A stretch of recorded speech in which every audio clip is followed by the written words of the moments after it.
OK, 4, 5. Ah, c'est parti! Parti. Bonjour tout le monde, bonsoir. Alors, voici direct sur comment négocier avec les gens difficiles. Bienvenue ce soir de pleine lune, après aussi la Saint-Valentin. Alors, les gens difficiles, c'est qui? Ben, écoutez, ça peut être vous, ça peut être moi. Euh, on n'est pas toujours facile des fois parce que on vit des situations difficiles, on vit du stress, des angoisses, peu importe. On peut devenir une personne difficile. Ça peut être aussi les autres qui sont parmi vous. Euh, je tiens à dire que cette formation, elle est vraiment intéressante parce qu'elle peut s'appliquer dans tous les domaines de votre vie. Alors peut-être que vous écoutez ce Facebook en vous disant, ben je veux avoir des trucs pour comment savoir interagir avec un collègue, avec mon patron, mais ça peut être aussi avec un enfant, un adolescent, avec un frère, une sœur, un parent. Donc, ça s'applique dans tous les domaines de la vie parce que, dans le fond, on négocie constamment. Donc, c'est merveilleux pour ça. Alors, voyez là, vous voyez cette compétence au sens large. Maintenant, d'où ça vient cette formation que j'ai montée? Ça fait au moins 19 ans que je la donne un peu partout au Québec sous différents formats. Un jour, on m'a demandé, on souhaiterait avoir une formation sur la négociation, mais quelque chose de vraiment de perfectionnement puis de vraiment très, très spécialisé. Alors, on m'a dit, parlez-nous pas de négociation raisonnée. J'avais dit, OK, je ne parlerai pas de négociation raisonnée. Et parce qu'on faisait référence à un livre très, très célèbre qui s'appelle Comment réussir une négociation de Roger Fisher et William Ury. Ça parle de la négociation raisonnée. C'est bien la négociation raisonnée avec des gens raisonnés, mais quand ils ne le sont pas, alors qu'est-ce qu'on va faire? Et c'est là que M. William Ury a écrit Comment négocier avec les gens difficiles. Donc, la formation, OK, parfait, comme ça. Alors, la formation va porter, c'est largement inspiré de cette théorie du professeur Ury. Et j'ai fait 17 ans de médiation familiale et je peux vous dire que j'ai exploré les différentes techniques au fil des années et je sais que ça fonctionne. Je me suis aussi formée dans la communication non violente. Communication non violente qui a été mise au point par monsieur Marshall Rosenberg. Là, je présente son livre, c'est le livre de base qui s'appelle Les mots sont des fenêtres ou des murs. Alors, cette formation, cette approche de la communication, parce que lui, c'est un spécialiste de la communication, mais cette approche de la communication jumelée avec la négociation difficile, c'est vraiment un beau mariage et c'est ce que je vais vous présenter comme théorie ce soir. Je vous invite à poser des questions au fur et à mesure. En tout cas, dès que vous avez une question, n'hésitez pas. Je vais lire, je vais être attentive à regarder vos commentaires. Et faites-nous signe là, si vous arrivez et que vous joignez à nous. De toute façon, je pense qu'on va pouvoir aussi. Alors, j'ai mon petit document. Je vais regarder de temps en temps parce que je ne sais pas toute cette matière-là par cœur. Alors, c'est sûr que les gens difficiles, je tiens à préciser aussi une chose qui est très importante, c'est que les gens difficiles, ce ne sont pas les personnalités difficiles. Ça, c'est très important parce que les personnalités difficiles, on parle des manipulateurs, des narcissiques, des troubles de maniaco-dépression, des troubles de personnalité, schizophrènes, paranoïaques, tout ça. C'est vraiment des personnalités qui ont une rigidité à l'intérieur d'eux. Et cette formation ne s'adresse pas à ces gens-là qui ont vraiment une vision du monde particulière. Toutefois, c'est pas écrit, on peut pas savoir si une personne souffre d'un problème de personnalité. On sait qu'il est difficile, mais ça vaut la peine quand même d'essayer les différentes techniques. Mais je le répète, je l'ai expérimenté aussi plusieurs fois. Lorsqu'une personne a un problème aussi marqué, les techniques vont fonctionner, mais le lendemain ou le surlendemain, les engagements vont pas tenir. Donc, la personne ne respecte pas sa parole ou change d'idée en cours de route. Donc, c'est comme ça que vous pouvez voir, vous pouvez constater que vous avez affaire non pas à une personne difficile, mais à une personnalité difficile. Et ça, c'est un autre cours, je vous le dis tout de suite. Donc, ces personnes, je reviens aux personnes difficiles, ces personnes prennent du temps, sont stressantes, prennent de l'énergie. Et quand on voit leur nom, quand on les voit apparaître dans notre bureau, on se dit toujours « Ah, mon Dieu, pas lui, pas elle ». Et on voudrait peut-être passer notre tour, mais il faut négocier avec eux autres. Peut-être aussi, vous êtes au service à la clientèle. Quand on est au service à la clientèle, quand on est au service aux plaintes, bien les gens sont pas contents, ils viennent se plaindre d'un service. Alors, dépendamment comment ils vont être reçus, ils peuvent devenir des personnes difficiles. Parce que l'idée, c'est que, je vais vous présenter là, la matière, mais l'idée, c'est que parfois, par notre propre réaction, on entraîne une spirale de difficultés de communication qui devient vraiment désagréable. Mais on peut en faire partie, on peut susciter celle-ci.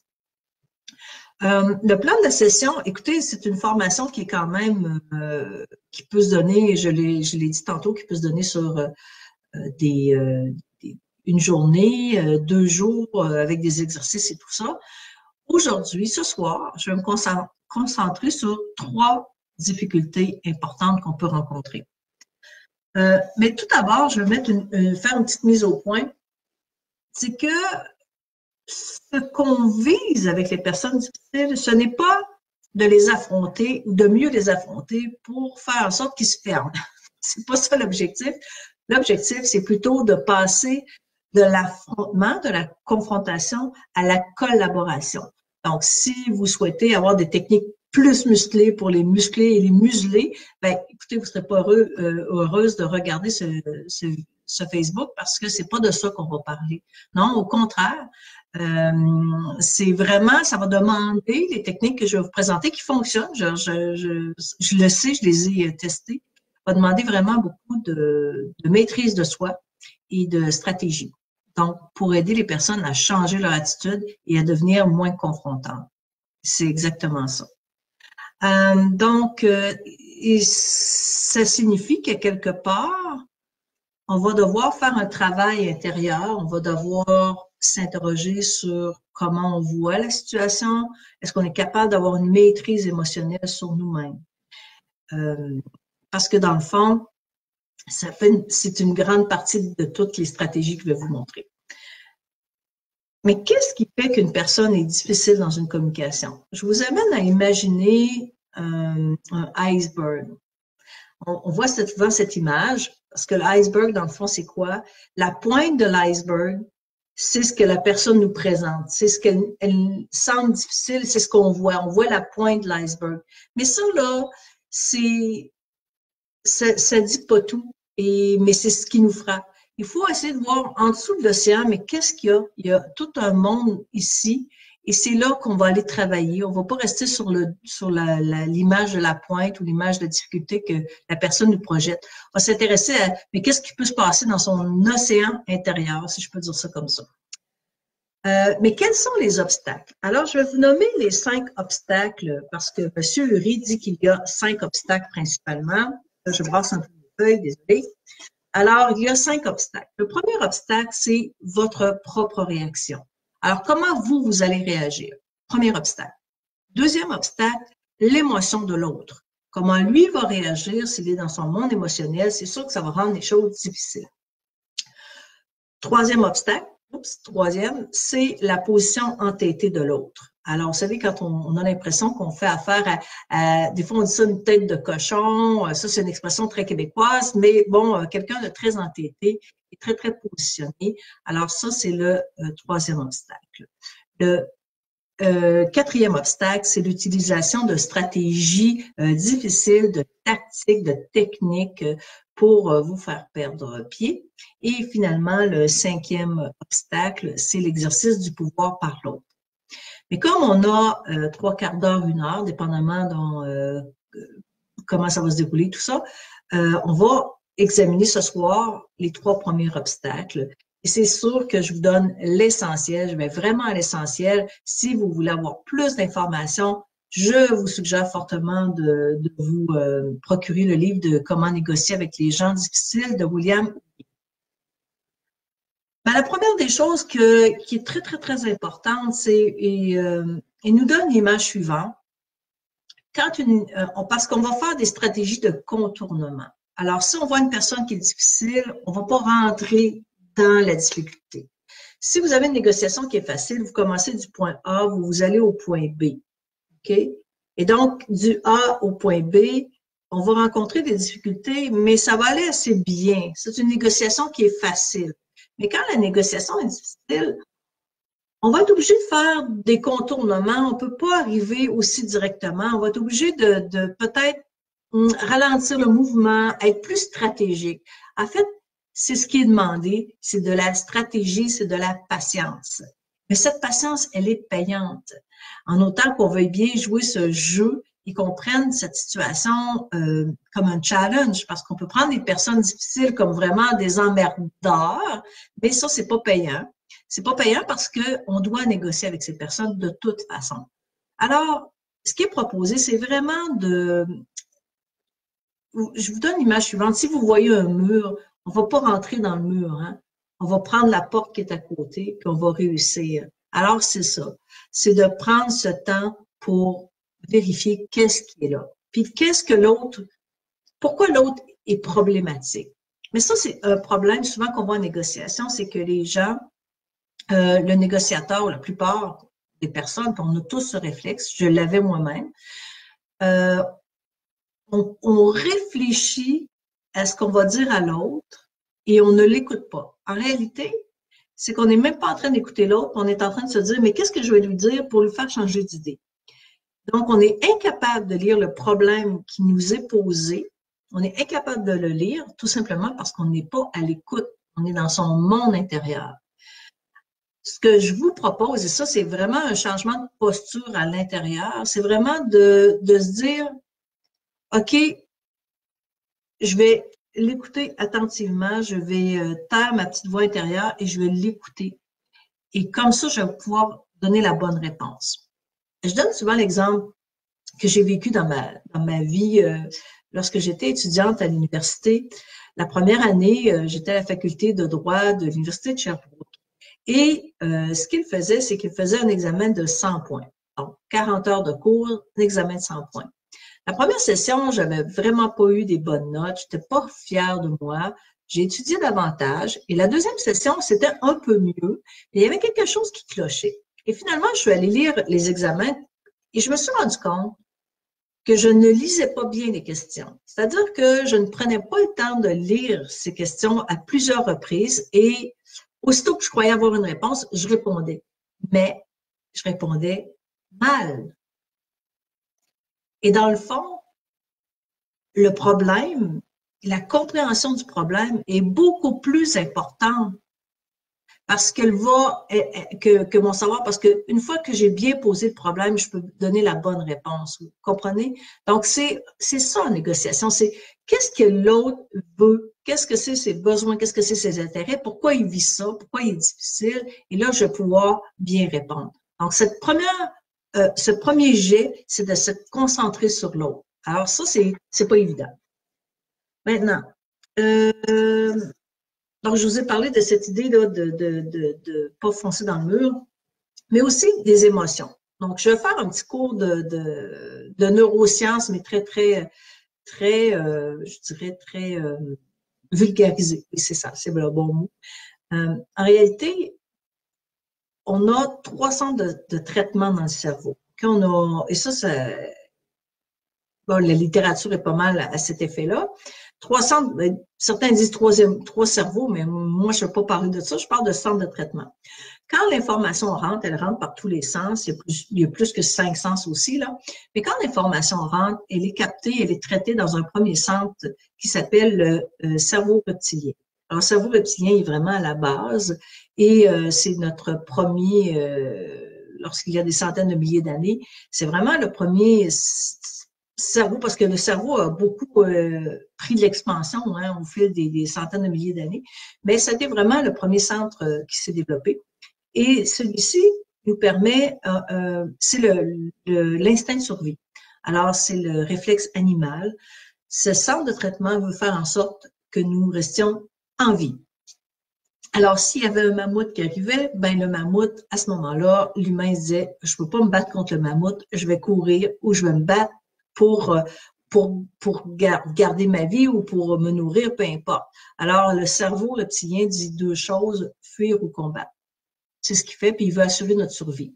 Bon, il n'y a plus de mammouth, mais le cerveau, cette partie-là existe encore et si vous avez l'impression que votre survie est en danger, il peut se mettre en action. Alors, des fois, avec les personnes difficiles, on a cette impression et le cerveau reptilien, il est parti. Donc, c'est l'adrénaline, c'est la cortisol. L'adrénaline et la cortisol, ce sont deux hormones du stress. Alors, quand quelqu'un est très, très, très en colère et sur l'adrénaline, ça va être très difficile de communiquer avec cette personne. En réalité, ça va être impossible parce que cette personne est gérée par ses émotions et ses hormones. Donc, il n'y a rien à faire avec quelqu'un qui est dans cette centre de traitement. Mais disons que la personne pense « Oh non, je suis pas menacée, ma survie n'est pas menacée ». Le deuxième centre de traitement, c'est le système limbique, c'est le cerveau qu'on dit émotionnel. Donc, l'émotion, le système émotionnel capte l'information et la traite. Si je suis juste dans mon émotion, bien, j'aurai pas accès à ma raison. Et le troisième centre de traitement, c'est le néocortex, qu'on appelle, et lui, c'est le cerveau, parce que c'est comme des poupées russes, hein, reptilien, limbique, puis néocortex.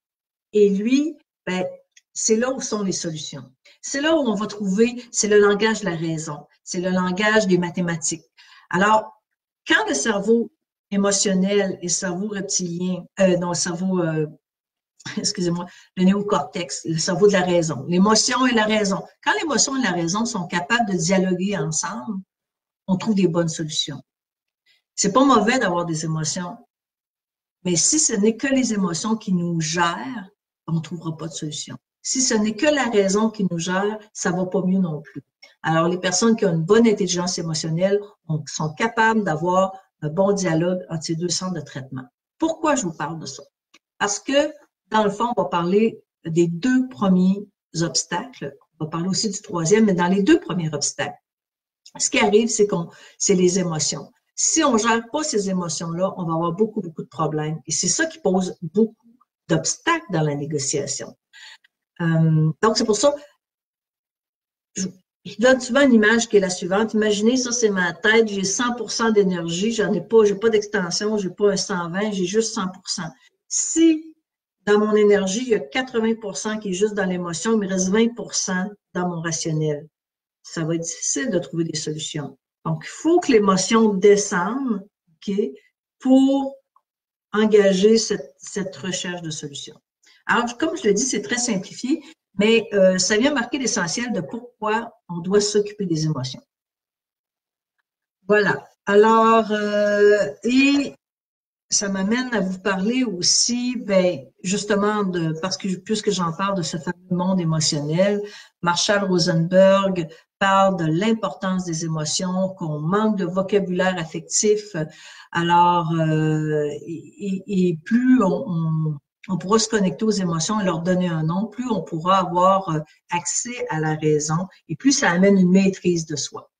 Donc, je ne vais pas m'attarder plus que ça à ça, mais aussi, oui, un autre élément que je voulais parler, dans l'émotion, quand je vis une émotion de bien-être, c'est parce que j'ai un besoin qui est rencontré, c'est-à-dire qu'il y a un besoin qui est satisfait. Par exemple, j'ai besoin de repos et je me repose et je suis heureuse. Mais j'ai besoin de repos et je suis pas capable de me reposer, ben je vais devenir peut-être morose ou irritée ou stressée. Vous voyez? Alors, quand les émotions, ce sont des indicateurs, ça vient pointer quelque chose. Et les besoins, qu'est-ce que c'est? Ben, les besoins, on peut penser aux aspirations profondes, aux aspirations psychologiques, aux motivations primaires. Beaucoup de gens ont entendu parler de la pyramide de Maslow. Alors, Maslow a été un des premiers à en parler, donc les besoins de base, nourriture, vêtements, abri, tout ça, mais aussi les besoins d'appartenance, les besoins d'amour, d'amitié, d'équité, de justice, etc., etc. J'ai fait d'ailleurs un petit vidéo là-dessus sur les besoins. Je pense qu'il est disponible. En tout cas, si jamais vous le voulez, communiquez avec nous, puis on pourra vous le faire suivre. J'arriverai au premier obstacle, traiter du premier obstacle. Le premier obstacle, j'ai préparé des petites feuilles pour que vous puissiez me suivre. Le premier obstacle, c'est quoi? C'est vos propres réactions. Et la stratégie de contournement qui nous est suggérée, c'est de ne pas réagir, c'est de prendre du recul. Alors, c'est quand même particulier, hein, parce que dans le fond, vous êtes votre propre ennemi. Face aux gens difficiles, si vous n'êtes pas en maîtrise de ce que vous vivez, qu'est-ce qui va se passer? C'est que vous allez avoir une personne difficile, vous allez vous trouver déclenché et vous allez réagir. Et elle va réagir et ça va faire action-réaction. Les êtres humains, on est des bébites à action-réaction. Alors, à ce moment-là, on perd pied, on se piège soi-même. Alors, on dit ne pas réagir parce que vous devez être solide face à une personne qui est difficile. Si vous êtes en émotion, vous allez être brassé par cette personne. Vous devez rester vraiment solide dans votre énergie, dans votre ancrage pour faire face à ça, faire face à la musique. Parce que, et là, William Ury parle juste de la colère, mais il y a d'autres émotions parce que parfois, oui, la colère, ça nous déstabilise. La colère de l'autre va nous déstabiliser. Mais parfois, c'est aussi les larmes, hein? C'est aussi la détresse psychologique. Moi, personnellement, quand j'ai commencé à être médiatrice, c'est drôle à dire, mais j'avais pas de difficulté face à la colère parce que j'avais vécu dans un milieu où j'avais un père qui était, bon, qui exprimait beaucoup de colère. Mais par contre, quand quelqu'un était plus dans la peine ou dans les pleurs ou la tristesse, ça venait me chercher puis je savais pas quoi faire avec ça. Je savais pas que je trouvais ça difficile, mais je trouvais ça inconfortable et je savais pas comment réagir face à ça. Mais revenons à cette idée que si vous avez devant vous une personne qui est en colère, une personne qui vous fait réagir, qu'est-ce que vous allez avoir le goût de faire? On parle de 3 réactions ici. La première réaction, c'est riposter. Par exemple, imaginez-vous, on vous traite d'incompétent. On vous dit que vous n'avez pas bien fait votre travail, etc. Qu'est-ce que vous avez le goût? Vous allez vous défendre, évidemment. Deuxième réaction, vous avez le goût de rompre. Alors, rompre, c'est pas juste prendre une suspension, c'est « Hey, là, ça fait pas, je dois t'entendre. » Donc, dans le rompre, c'est qu'il y a une charge, une espèce de colère. Et la troisième réaction, ce sera celle de céder. Et quand on cède, on va dire « Ben, fais donc comme tu veux. Ah, je suis tannée de négocier. Ah non, fiche-moi la paix, puis organise-toi. » Donc, on cède sous le coup de la pression. Ce qu'il faut savoir, c'est qu'il y a des personnes qui vont vous faire réagir et ils vont le faire très volontairement. C'est-à-dire que ça devient une stratégie pour eux, c'est de vous faire perdre pied. Alors, c'est des manipulateurs, on pourrait les appeler comme ça. Il y a des personnes qui vont vous attaquer parce qu'ils vivent des émotions intenses et qui normalement ne vous attaqueraient pas, mais ils sont eux-mêmes en situation de stress ou d'urgence ou de grande vulnérabilité ou de colère. Et ça nous arrive tous un jour ou l'autre, où on perd pied puis on attaque l'autre. Alors ça, c'est des choses qui arrivent. Troisième chose, il y a des personnes qui ont appris que pour négocier, on devait crier. On devait, pour avoir ce qu'on voulait, on n'avait qu'à crier, on n'avait qu'à hurler, même ou à insulter, et que c'était une stratégie de négociation. Mais ces personnes-là, c'est pas qu'elles sont mauvaises, puis franchement, si elles continuent comme ça, c'est parce que ça fonctionne. Okay? Parce que si ça fonctionnerait pas, si le fait de crier fonctionnait pas, pour avoir ce que je veux, je vais crier, je vais insulter. Si ça fonctionnait pas, ben, elle le ferait plus. Donc, parce que ça fonctionne, ben, continue de le faire. Donc, c'est quelque chose qui est utilisé comme une stratégie ou une technique ou un conditionnement qui a été appris. Mais vous êtes pas, vous recevez cette colère et l'idée, c'est de prendre du recul. Il faut absolument être en maîtrise émotionnelle. Il faut absolument se détacher et ne pas entrer dans la spirale. Mais comment on va faire ça? Ben, différentes façons. Sur fait de, ben, il y a plusieurs trucs. L'idée, c'est soit que vous arrêtez de parler, s'interrompre et se taire quand vous sentez qu'à l'intérieur de vous, là, il y a une colère qui est en train de monter parce que le corps va parler, hein. Le corps va nous dire, hop, c'est quelque chose là il y a une tension qui monte. Des gens vont sentir tout d'un coup la gorge sèche, des battements cardiaques, des rougeurs dans les mains, l'estomac qui se serre. les joues qui viennent rouges. Moi, personnellement, c'est les joues. Alors, les joues viennent rouges. Et là, la colère, quelque chose qui monte à l'intérieur, et il faut maintenir. Il faut maintenir parce qu'on ne veut pas rentrer dans une spirale action-réaction. Donc, l'idée, c'est de s'interrompre, se taire.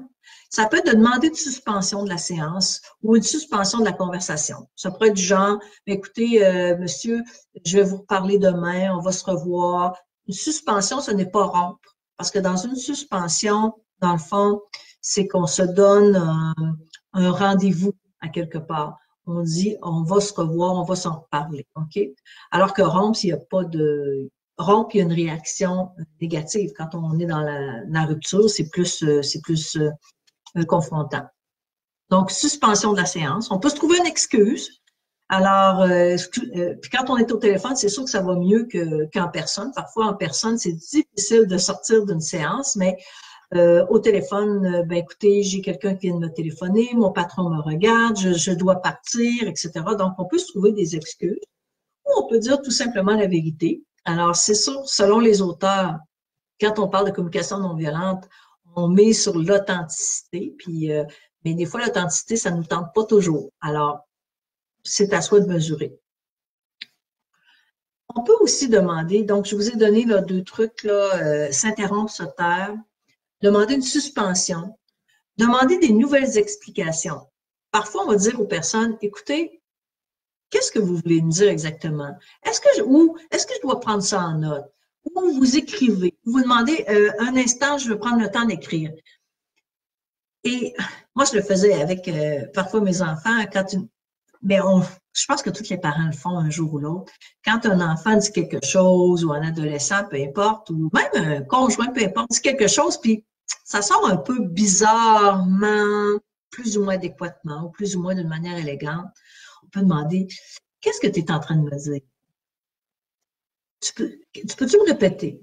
Et là, la personne se rend compte qu'elle vient de dire quelque chose qui est peut-être pas adéquat. Elle va dire, ah non, je m'excuse, c'est pas tout à fait ça comme ça que je voulais le dire, c'est pas. Donc, voyez-vous, elle va se ressaisir elle-même. Alors, demander des nouvelles explications, ça peut être intéressant aussi. Ça dépend toujours comment est la personne devant nous. L'autre chose aussi qui est importante, c'est de respirer. C'est fou, mais la respiration, il y a plusieurs techniques de respiration. Et là, je ne veux pas donner des techniques parce que je vais aller plus rapidement aux objectifs, aux obstacles. Mais c'est fou comment prendre le temps de bien respirer. Ça paraît pas. Okay? Une bonne inspiration, une bonne expiration, ça vient beaucoup calmer à l'intérieur. Le cerveau adore l'oxygène. Ça, c'est vraiment très, très aidant.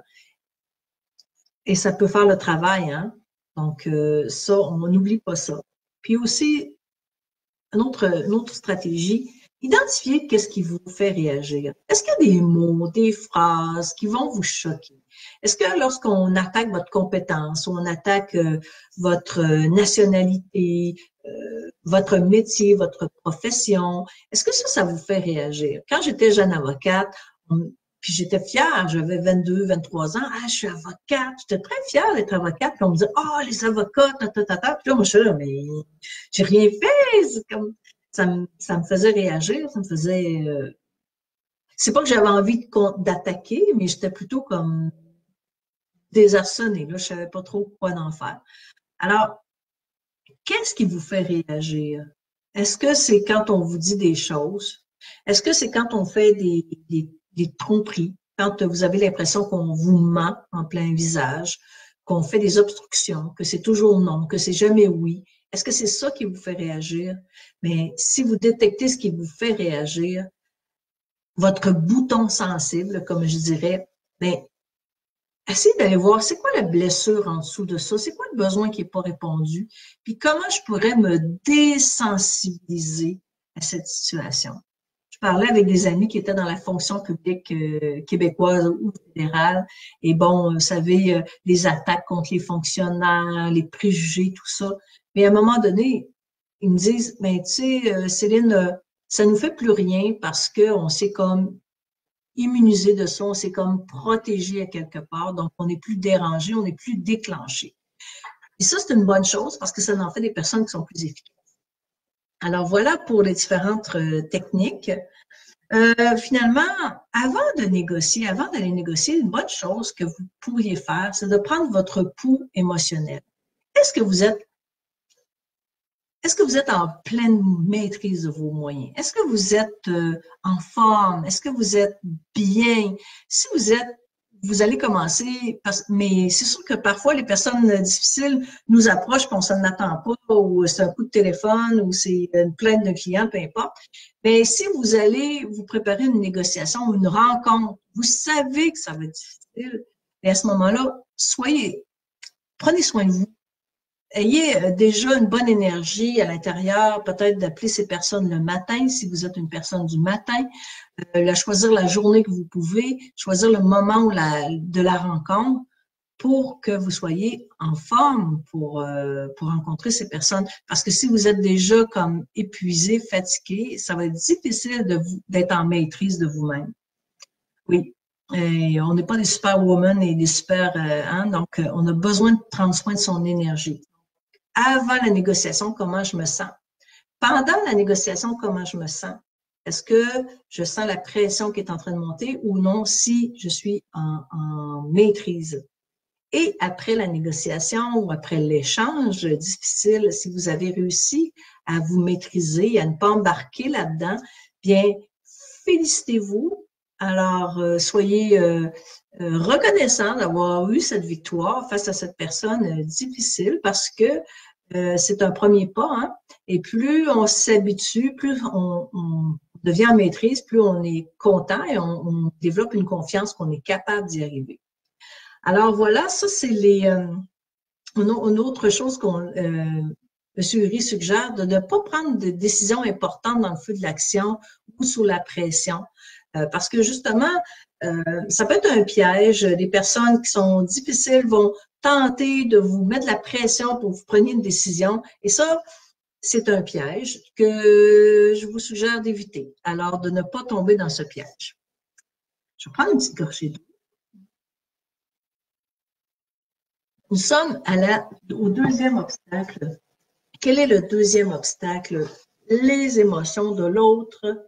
Oups, je suis un peu proche.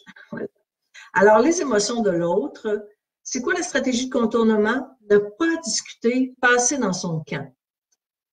Alors, ça c'est intéressant, parce que dans le fond, ce qu'on dit, c'est que les personnes difficiles ne s'attendent pas à… Quand quelqu'un explose ou vit beaucoup de colère, il s'attend souvent à ce que vous réagissiez. L'idée, c'est de plutôt faire le contraire. C'est de s'asseoir paisiblement et de recevoir cette personne dans son expression de colère, dans ses difficultés, sans parler. C'est de lui causer une surprise. Et ce que dit Uri, vous savez, la moins chère des concessions qu'on peut faire dans tout échange, c'est l'écoute. L'écoute ne vous coûte L'écoute, ça ne coûte rien. Et ça peut désamorcer tellement de choses. C'est incroyable. Surtout si vous êtes capable d'avoir une écoute empathique, c'est encore plus formidable et plus extraordinaire. Mais je vous ai expliqué tantôt, hein, quand une personne vit trop d'émotions, si son énergie est à 80% d'émotions, 20% de la raison, ça ne sert absolument à rien de parler avec une personne qui est là. Il faut l'écouter pour que ça descende. Et là, les trucs que je vais vous donner, c'est comment faire en sorte pour descendre l'émotion, pour avoir accès à la raison, pour avoir accès aux capacités de cette personne. Alors, une petite chose aussi que j'aime bien, c'est une citation que j'adore. On dit que les négociateurs doués écoutent beaucoup plus qu'ils ne parlent. Tout le monde a déjà entendu dire qu'on a deux oreilles, une bouche. Il doit y avoir une raison pour ça. Puis je pense qu'il y en a vraiment une excellente raison. C'est sûr que ça va prendre de la patience quand quelqu'un est impoli, dit des choses qui n'ont pas de sens ou vous agresse. Ça va prendre vraiment beaucoup de patience pour rester respectueux, pour écouter, pour ne pas interrompre, pour être capable de reformuler cette personne, comprendre ce qu'elle est en train de vous exprimer. C'est sûr que ça prend de la maîtrise. Alors, voyez-vous que c'est important de voir le premier obstacle qui était maîtrise de ma propre réaction. Et après, quand je suis bien en maîtrise de qui je suis, quand j'ai le contrôle, je peux écouter l'autre. Et je vais faire différentes techniques. Alors là, je vais vous donner quelques trucs, quelques techniques pour aider l'autre. On va le reconnaître. On va reconnaître son point de vue. Dès que c'est possible, OK? Et la bonne nouvelle, je le dis souvent en blague, mais c'est vrai, c'est quand même vrai, c'est que même si on est beaucoup en colère, un jour ou l'autre, il faut respirer.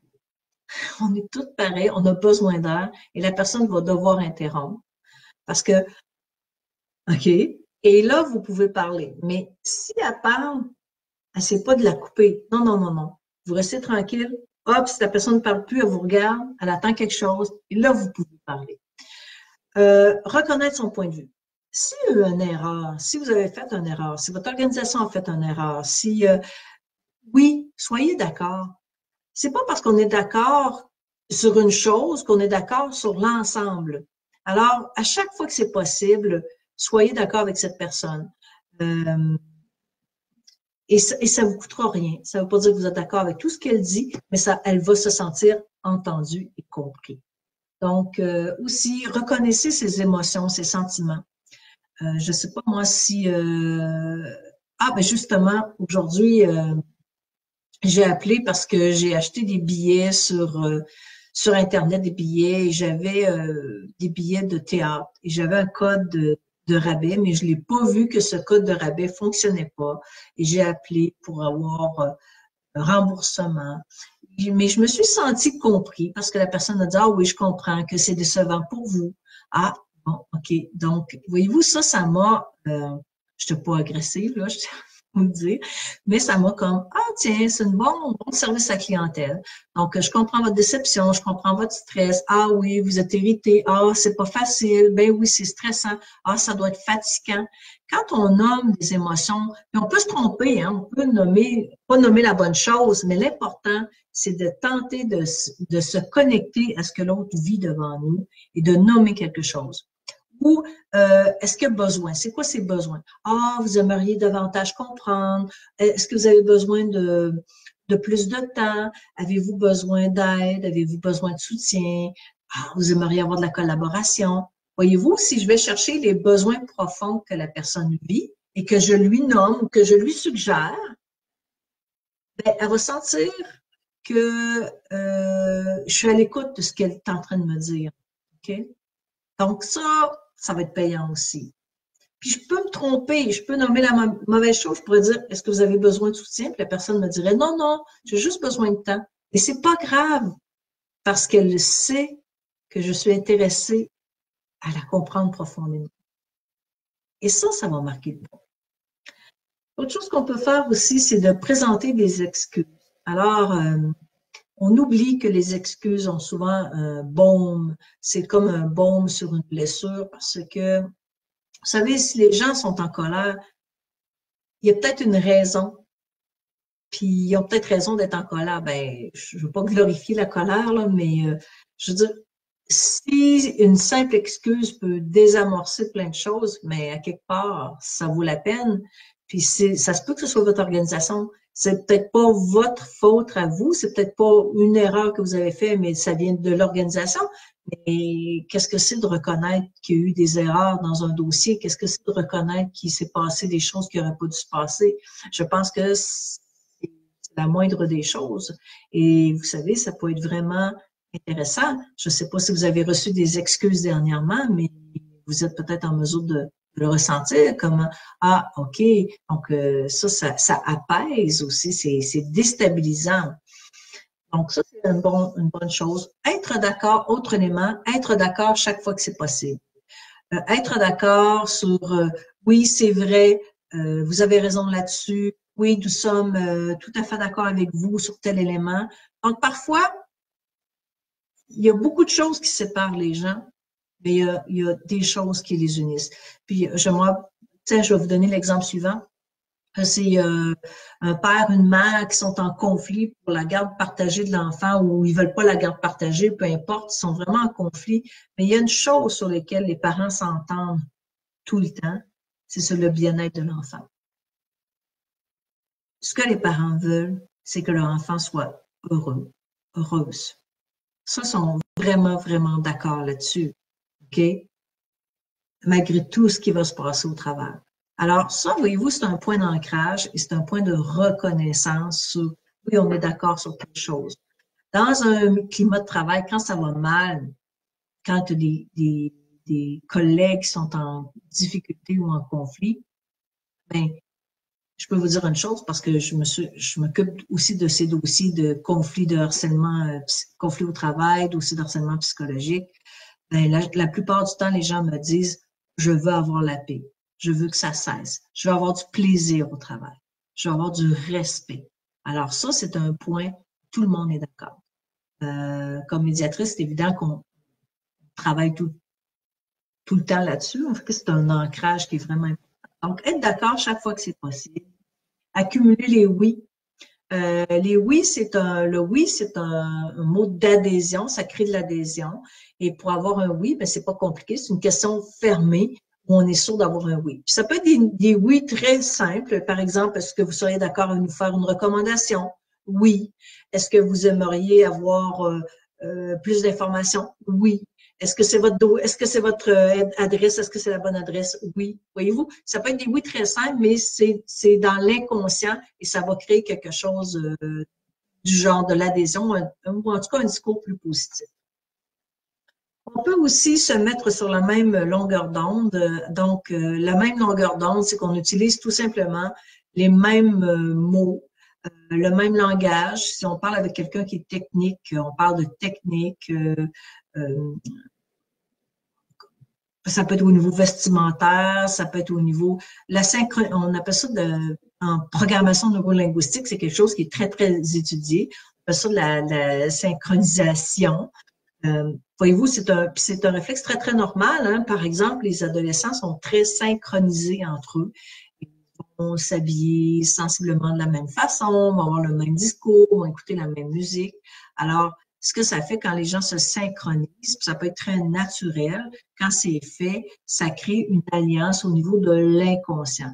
Donc, la personne qui est difficile devant vous, si elle sent que vous êtes plus en synchronisation, ben vous êtes plus un ennemi parce que vous êtes quelqu'un qui est un peu comme elle à quelque part. Donc, elle va s'identifier avec vous, ça va créer d'autres choses ou un apaisement. Et ça fonctionne énormément, ça a été vraiment étudié. Alors ça, c'est un autre point. Finalement, reconnaître l'humain derrière l'interlocuteur. Quelqu'un est en colère, mais vous savez, c'est une personne comme vous, comme moi, comme tout le monde, qui vit ces choses, que peut-être des enfants, des difficultés financières. On se retrouve au niveau de l'humain. J'avais vu une citation du Dalai Lama qui disait « Tout le monde aspire au bonheur ». Et un jour, je me suis promenée toute la journée, je me disais « Tout le monde aspire au bonheur ». Je regardais les gens, puis je me disais « Tout le monde aspire au bonheur, tout le monde aspire au bonheur ». Puis, on a tous la même humanité quelque part. Donc ça, c'était vraiment, je vous invite à le faire. C'est vraiment quelque chose d'intéressant parce que c'est pas voir, c'est voir autre chose que ce que la pointe de l'iceberg, je dirais, ou que la personne nous montre qui est difficile, mais aller ailleurs, c'est vraiment intéressant. Et finalement, ben, c'est quelqu'un qui vous rapporte tout le temps. Je donne un exemple. Je ferai affaire avec quelqu'un qui me dirait tout le temps, vous savez, c'est moi le patron de l'organisation, c'est mon entreprise, c'est moi qui ai fondé ça, je travaille fort, c'est moi qui ai pris les décisions, c'est vraiment important, la gestion et tout ça. Et là, je vais voir que pour cette personne, le fait d'être le propriétaire de l'entreprise, c'est un élément important. Et je vais reconnaître pour elle, parce qu'elle me le dit souvent, parce qu'elle me répète, je vais reconnaître son titre, je vais reconnaître son autorité. Je suis pas là pour lui enlever, je suis juste là pour la reconnaître dans ce qu'elle a. Si elle le vit, puis si pour elle c'est important, alors il n'y a pas de problème à ça de reconnaître l'autorité d'une personne, parce que de fait, c'est vrai que c'est son entreprise, ou c'est vrai que c'est le père ou la mère de cet enfant. Donc, reconnaissons ce qui est là, tout simplement. Et ça va aussi apaiser. Finalement, établir de bons rapports.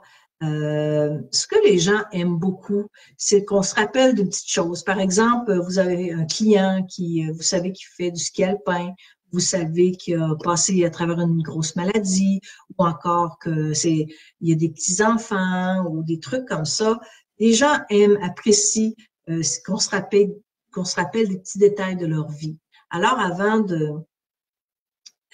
d'arriver tout de suite aux discussions de résultats et tout ça, on appelle ça le small talk, la petite discussion de mise à niveau et tout ça. Quand j'ai commencé comme jeune avocate, moi j'étais allons au point, mais non, allons pas au point. Prenons le temps d'accueillir cette personne qui est devant nous. Prenons le temps de contacter autrement qu'au résultat. Puis c'est important de faire des trucs comme ça. Oui. Voilà, alors quand seulement, et là je vois le temps qui file, il me reste juste 15 minutes pour terminer. Alors je vais un petit peu accélérer. Quand vient le temps, quand la personne s'est calmée, donc je disais 80-20, quand j'ai fait ces différentes techniques de reconnaissance de l'autre, son émotion va descendre et j'ai des choses à lui expliquer. J'ai des politiques, j'ai des trucs à lui expliquer. Alors, je vais utiliser de je. Je vais parler au je. J'ai des choses à vous présenter. J'aimerais comprendre ce que vous vivez. Je suis un peu inquiète quand vous me dites ça. J'ai besoin de plus d'informations. Alors, on parle de soi. Et ça, on n'est pas en attaque, on n'est pas dans le tu, mais en parlant de soi-même, ça va être difficile de contre-attaquer tout ça. On peut aussi se défendre d'une manière paisible. Si une personne continue d'être agressive avec vous alors que vous avez fait plein de tactiques, vous avez été respectueux, mais écoutez, ça me à un moment donné de dire tout simplement, écoutez, je pense qu'on ne pourra pas se parler davantage. On va se rappeler plus tard quand ça va être plus calme et vous raccrocher tout simplement. Et se défendre avec paix, ce n'est pas se défendre en réaction. Et ça, c'est très différent. Alors, on pourrait faire ça aussi. Troisième obstacle, je vais aller, parce que là, je viens de sauter quelques stratégies, mais parce que le temps file tellement rapidement, c'est incroyable. Troisième obstacle, je cherche une feuille, la voici, c'est la position entêtée de l'autre. Alors, quelle va être la stratégie? Ne pas rejeter, recadrer. Vous remarquerez que, dans le fond, de toutes les stratégies, à chaque fois que je vous ai nommé une stratégie de contournement, je disais ne pas faire, ne pas faire, OK? Faites le contraire de ce que vous seriez tenté de faire. Alors, c'est pour ça que je parlais de cette importance d'une maîtrise, OK? Parce que si on n'a pas ça, on ne pourra pas faire, on va rentrer dans les réflexes naturels. Alors, ne pas rejeter, parce que quand quelqu'un est positionné et que je le rejette, si je rejette une position, je vous donne un exemple, la personne sait sa position, je la rejette, qu'est-ce qu'on va faire? On va créer de la tension, OK? Et plus que je rejette l'autre, plus qu'il va résister et plus ça devient fatigant aussi de se tenir comme ça, d'être toujours en position, ça devient extrêmement fatigant. Et si une personne sent même qu'elle peut perdre, elle peut faire des manœuvres déloyales ou abusives pour se défendre parce qu'elle va perdre, elle sent qu'elle va être en perte de quelque chose. Alors, on ne va pas rejeter l'autre. On va prendre sa position comme une information. La position, ça vient nous dire, tu tiens à quelque chose. Tu as un message, puis tu tiens à ce message-là, je l'entends. Maintenant, qu'est-ce que... aide-moi à le comprendre. Alors, je veux comprendre ta position. Je veux comprendre pourquoi tu insistes pour telle chose. Pourquoi tu insistes pour avoir telle affaire. Pourquoi tu insistes pour avoir tel montant. Pourquoi? Alors, je vais poser, on appelle ça des questions constructives, des questions qui vont aller sur les besoins, sur les intérêts. Qu'est-ce qui est important pour vous dans cette position-là? Aidez-moi à comprendre qu'est-ce qu'on pourrait faire de... Aidez-moi à comprendre votre élément. Donc, je dis le pourquoi, faire attention au pourquoi, parce que si je pose tout le temps des pourquoi, la personne va se mettre sur la défensive parce que ça devient agressant. C'est question on a l'impression qu'on est obligé de se justifier. Alors, il faudra y aller directement. Aidez-moi à vous comprendre. J'aimerais ça être capable de vous aider. Je ne saisis pas bien. Pourrions-nous envisager telle hypothèse? Le mot hypothèse est formidable. parce que le mot hypothèse, ce n'est pas menaçant. Hein. Et quand une personne est entêtée, dans le fond, elle a une vision. Et ce qu'on lui demande, quand on pose des questions, c'est d'élargir la vision. D'élargir. Alors, le pouvoir des questions aussi, ce qu'il faut voir, et ça, on le voit beaucoup dans le programme Maîtriser vos négociations. J'en parle pendant 4-5 diapositives parce qu'il y a toutes sortes de questions aussi intéressantes. Alors, il faut exploiter aussi le pouvoir du silence. Si vous posez une question et que vous voyez que l'autre personne est embêtée, qu'elle ne sait pas quoi vous répondre, écoutez, savez-vous que vous avez fait un travail extraordinaire? Alors, parce qu'elle est en train d'élargir ses horizons, et là, on utilise ce pouvoir du silence. Je ne sais pas, c'est si vous êtes mal à l'aise avec le silence, c'est quelque chose à apprivoiser.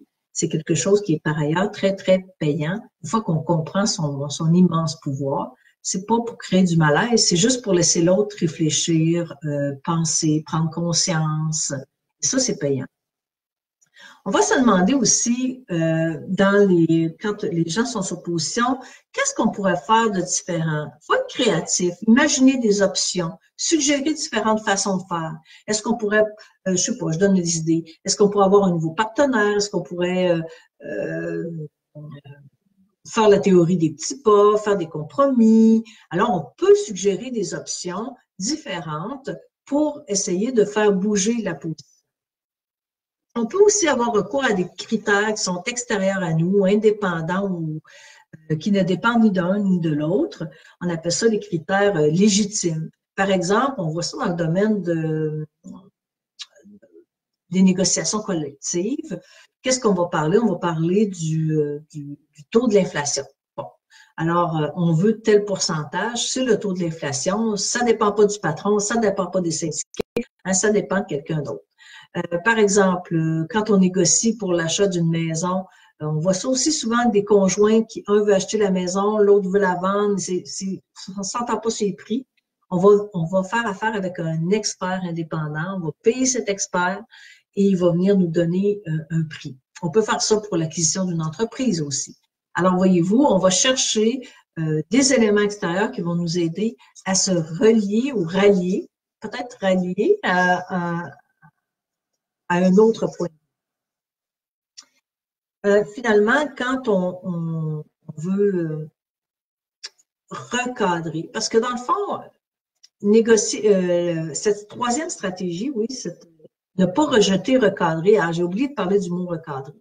Le mot recadrer, dans le fond, c'est de dire, on peut voir les choses d'une manière différente. C'est comme ce verre ici, est-ce qu'il est à moitié plein ou il est à moitié vide? C'est une façon de voir les choses différemment.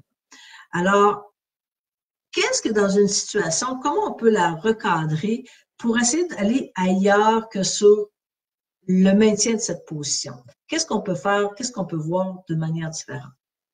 Alors, écoutez, on dit pour modifier le jeu de la négociation, il faut modifier le cadre, changer l'angle, aller ailleurs, poser des questions, travailler sur les options, sur les besoins aussi, parce que c'est pas juste de comprendre quels sont les besoins de l'autre, notre vis-à-vis, c'est de comprendre aussi c'est quoi mes besoins, qu'est-ce que je veux profondément, qu'est-ce que mon organisation veut, qu'est-ce que notre groupe veut, parce qu'on peut aussi négocier pour des organisations, des groupes, alors, etc. Donc, quels sont nos besoins, quelles sont nos valeurs, qu'est-ce qu'on met sur la table qui est vraiment important. Vous allez comprendre que tout ça, de négocier avec les gens difficiles, je le reviens à ça parce que c'est comme important, cette idée de maîtrise, d'intelligence émotionnelle, d'avoir une bonne intelligence émotionnelle. Ça, c'est quelque chose qui se développe aussi. C'est un autre sujet intéressant. Éventuellement, on pourra faire un Facebook Live là-dessus sur l'intelligence émotionnelle. Et je vois le temps, nous avions 1 heure. Il y a différentes personnes. Bonjour Daniel, bonjour Lucie, André, Johnny, bonjour, bonjour. Est-ce que vous avez des questions pour moi? Voilà. Si vous avez des questions, on pourra y répondre. Je vois qu'on a mis aussi en lien nommer et prendre soin de ses besoins. Donc, vous pouvez aller voir cette diapositive. D'autres éléments? Non, il n'y a pas d'autres éléments. Je regarde ma collaboratrice. Dis bonjour. Non, voilà. Je vais peut-être vous dire un petit mot sur notre programme Maîtriser vos négociations, programme de formation en ligne de 10 heures où j'explore plein de choses, les pièges psychologiques en négociation, lors des concessions, trouver des options, les questions, comment poser des questions. Alors, si ça vous intéresse, inscrivez-vous sur notre infolettre, mais vous êtes peut-être déjà sur l'infolettre. Mais on va le relancer probablement au mois d'avril. On n'a pas la date encore précise, mais ça s'en vient. Alors, restez à l'affût. Je vous remercie pour cette écoute et je vous souhaite une excellente soirée. Merci et à bientôt.